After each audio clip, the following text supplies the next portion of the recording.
ભારતની સરકારે અમેરિકાના કોઈ પણ પ્રકારના દબાણમાં આવીને એક તરફી રીતે અમેરિકાને ફાયદો થાય, ભારત અને ગુજરાતના ખેડૂતો, પશુપાલકો અને નાના મધ્યમ વેપારીઓને નુકસાન થાય એવી એક તરફી ડીલ કરી છે.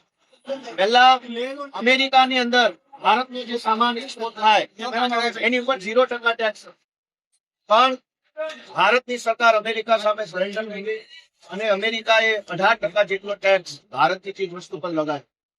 એના બદલામાં અમેરિકાથી કૃષિ, તેલીબિયા અને અન્ય ખેતીલક્ષી પ્રોડક્ટો ઉપર ભારત સરકારે 0 ટેક્સ લગાવ્યો. એના કારણે ભારત અને ગુજરાતના ખેડૂતોને ખૂબ મોટા પાયે નુકસાન જવાનું.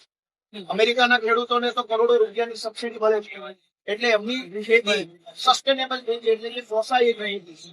અમેરિકાથી હવે તેલીબિયા, કપાસ, દૂધ વગેરે વસ્તુઓ સસ્તા ભાવમાં ભારતમાં આયાત, ભારતમાં એના ઉપર કોઈ ટેક્સ નહીં લાગે.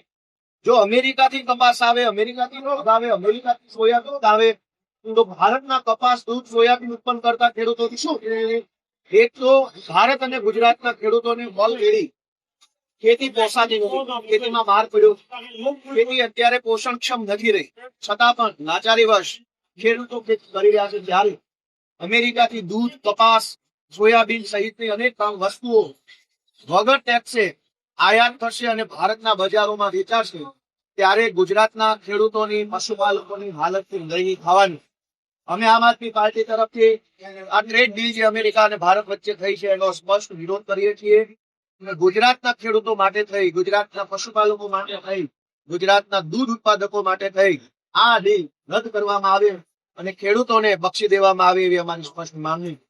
આ ટ્રેડ ડીલ બાબતે આમ આદમી પાર્ટી દ્વારા રાજ્યપાલશ્રીને આવેદનપત્ર આપવા જવા માટેનો કાર્યક્રમ કર્યો હતો, પરંતુ દુર્ભાગ્ય સાથે કહેવું પડે કે રાજ્યપાલ ભવનનું નામ બદલી લોકભવન તો રાખવામાં આવ્યું પણ નામ બદલાયું, માનસિકતા નહીં.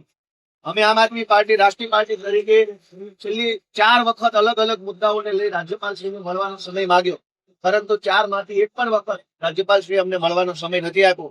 એ દુર્ભાગ્ય છે. રાજ્યપાલશ્રીને અમે આવેદનપત્ર આપવાનો સમય માંગવાની અરજી આપીને